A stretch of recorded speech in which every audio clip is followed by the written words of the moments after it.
মা, ও মা, কি করছো তুমি এখানে? আমার যে খুব খিদে পেয়েছে মা। আমার রান্না হয়ে গেছে মা, তুই বসবি, চল আমি তোকে খেতে দেব। কি রান্না করেছো মা তুমি? পুঁই শাকের ঝোল করেছি মা। রোজ রোজ একই রান্না আমার খেতে ভালো লাগে না মা। পাশের বাড়ির মালা সব সময় ইলিশ মাছ দিয়ে ভাত খায়। এত রাগ করিস না মা, তুই তো জানিস আমাদের বাড়ির অবস্থা কেমন। না মা, আমি কিছু শুনতে চাই না। আমি আজ কিছুতেই ভাত খাবো না। এরকম বলতে নেই মা, খাবারটা খেয়ে নিবি চল। কিছুতেই খাবো না, আমি কিছুতেই খাবো না। আমি চললাম, আমি আজ বাড়ি ফিরবো না। যাস না মা, আমার কথাটা একটু শোন।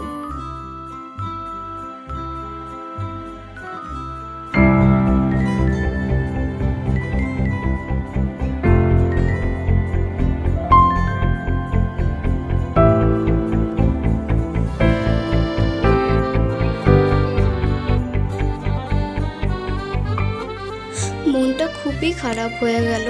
খুব যে খিদে পেয়েছে। রোজ রোজ একই খাবার খেতে কি ভালো লাগে আর? মা তো আমার মনের অবস্থা একবারও বোঝারই চেষ্টা করেন। মাকে কি বলবো আর, আমাদের পরিবারের এমন অবস্থা। ও মা, আবার এই জলের মধ্যে কি হচ্ছে এটা?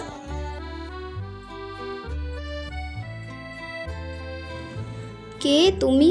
এখানে এত মন খারাপ করে বসে আছো কেন? কিসের এত দুঃখ তোমার মনে? মা গো মা, কে তুমি?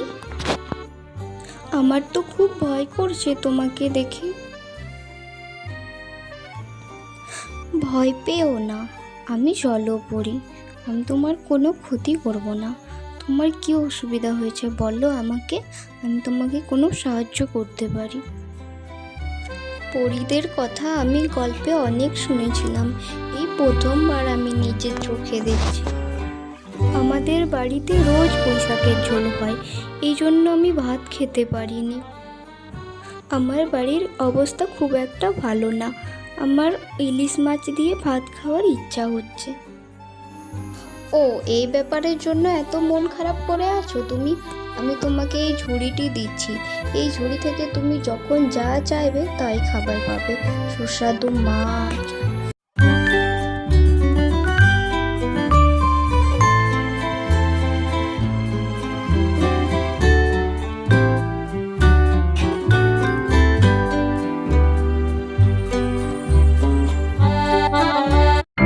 গিন্নি, ও গিন্নি, এখানে এইভাবে বসে আছো কেন গো? কি হয়েছে তোমার?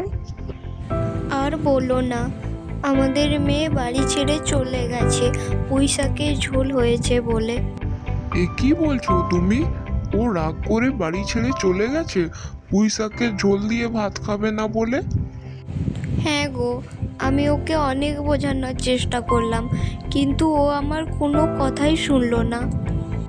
তো গিন্নি, আমাকে তো একবার হলেও বলতে পারতে, আমি তো ধার করে হলেও ওর জন্য মাছ নিয়ে আসতাম। তুমি ধার করবে বলছো? তুমি ধার করার পর সেই ধার কিভাবে শোধ করবে? সে যেভাবে হোক করতাম। আগে তো আমাদের মেয়ে নাকি, তার জন্য আমরা সব করতে পারি। ভগবান আমাদের এমন কপাল দিয়েছে যে মেয়েটাকে ভালো মন্দ রান্না করে একটু খাওয়াতেও পারি না কোনো সময়। তা যা বলেছ গিন্নি, পোড়া কপাল আমাদের। ওরও তো কোনোদিন ভালো মন্দ খাওয়ার ইচ্ছা হয়, কে জানে কোথায় গেল। ওগো, তুমি একটু সামনে গিয়ে দেখো না মেয়েটা আমাদের কোথায় গেল। আমার যে খুব চিন্তা হচ্ছে গো। হ্যাঁ, আমি এক্ষুনি যেয়ে দেখছি ফুলের মতো মেয়েটি আমাদের কোথায় গেল। আর কাউকে যেতে হবে না আমাকে আনতে যেতে, আমি চলে এসেছি বাবা। কোথায় গিয়েছিলি মা? তোকে নিয়ে আমরা কত চিন্তা করছিলাম জানিস তুই? কোথায় গিয়েছিলি মা তুই রাগ করে? তোকে নিয়ে কত চিন্তা করছিলাম আমরা জানিস। উফ, তোমরা চুপ করলে তো আমি একটু কথা বলতে পারবো। তখন থেকে নিজেরাই বলে যাচ্ছ তোমরা। কি হয়েছে বল না সোনা, আর তোর হাতে এটা কিসের ঝুড়ি? বাবা জানো, আমি যখন নদীর ধারে বসেছিলাম তখন এক পরী জল থেকে উঠে আসে এবং আমাকে এই ঝুড়ি উপহার দেয়। আর কি বললো জানো, এই ঝুড়ি থেকে আমরা যখন যা চাইবো তাই খাবার পাবো, নানা রকম মাছ, সবজি, ফল। এ বাবা, এও আবার হয় নাকি রে মা? সত্যি বলছিস নাকি তুই? হ্যাঁ গো মা, সত্যিই বলছি আমি, পরীরা সব পারে। ভগবানের অশেষ কৃপা। ভগবান এরপর আমাদের দিকে মুখ তুলে একটু তাকালো। ভগবান নয় বাবা, এটা জলপরীর দান। আমাদের কাছে এইসবের থেকে অনেক গুরুত্বপূর্ণ হলো তুই মা। তুই ছাড়া আমরা থাকবো কি করে?